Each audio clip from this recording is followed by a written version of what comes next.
कारून के खजाने के मुतालिक आपने तारीखी हिकायात और मुहावरे तो सुने ही होंगे। ये वही शख्स है जिसका जिक्र अल्लाह ने कुरान मजीद में निशान इबरत के तौर पर किया है।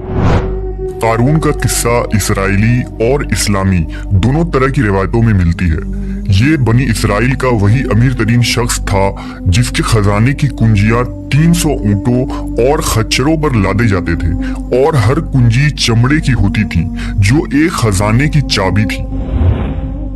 तारीख इंसानी में शायद कारून से ज्यादा दौलत और सरवत किसी शख्स को अता नहीं की गई। कारून हजरत मूसा अलैहिस्सलाम के चचा यसूर का बेटा था। वो निहायत ही हसीन और खूबसूरत आदमी था। यही वजह थी कि बनी इसराइल और कुब्ती लोग उसे मुनव्वर कहा करते थे। कारून जवानी में अपने कौम का सबसे बाइखलाक और नेक अफराद में शुमार किया जाता था।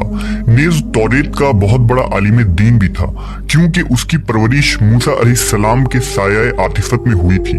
इसलिए वो किताब का इल्म भी रखता था और अच्छी आवाज का मालिक था।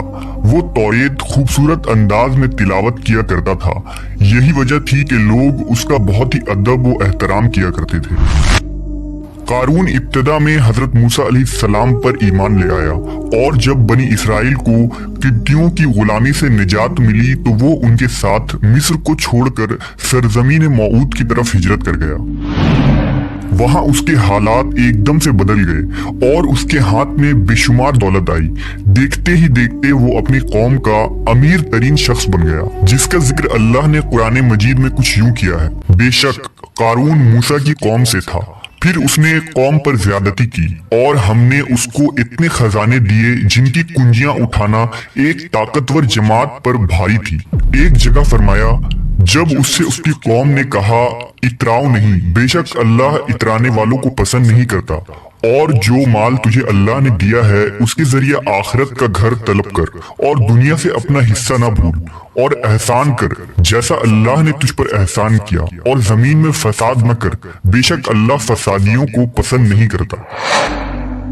जब ज़कात का हुक्म नाजिल हुआ और हजरत मूसा अलैहिस्सलाम ने उससे अहद लिया तो उसने ये वादा किया था कि अपने माल का 1000वां हिस्सा ज़कात निकालेगा। जब उसने अपने माल का हिसाब लगाया तो एक बहुत बड़ी रकम ज़कात की निकली। लिहाजा उसके दिल में हिर्स और लालच पैदा हो गई और वो ज़कात का मुनकिर हो गया। उसने एक गंदी चाल चली। उसने बनी इसराइल में से एक ग्रोह को जो उसकी हिमायती थे जमा किया और कहा, ऐ बनी इसराइल, मूसा ने हमें बहुत सारे उमूर का हुक्म दिया जिस पर तुम लोगों ने उसकी पैरवी की। अब वो तुमसे तुम्हारा माल भी लेना चाहता है। फुला फाहिशा औरत को लेकर आओ ताकि उसे कुछ पैसे देकर मूसा को बदकार साबित किया जा सके।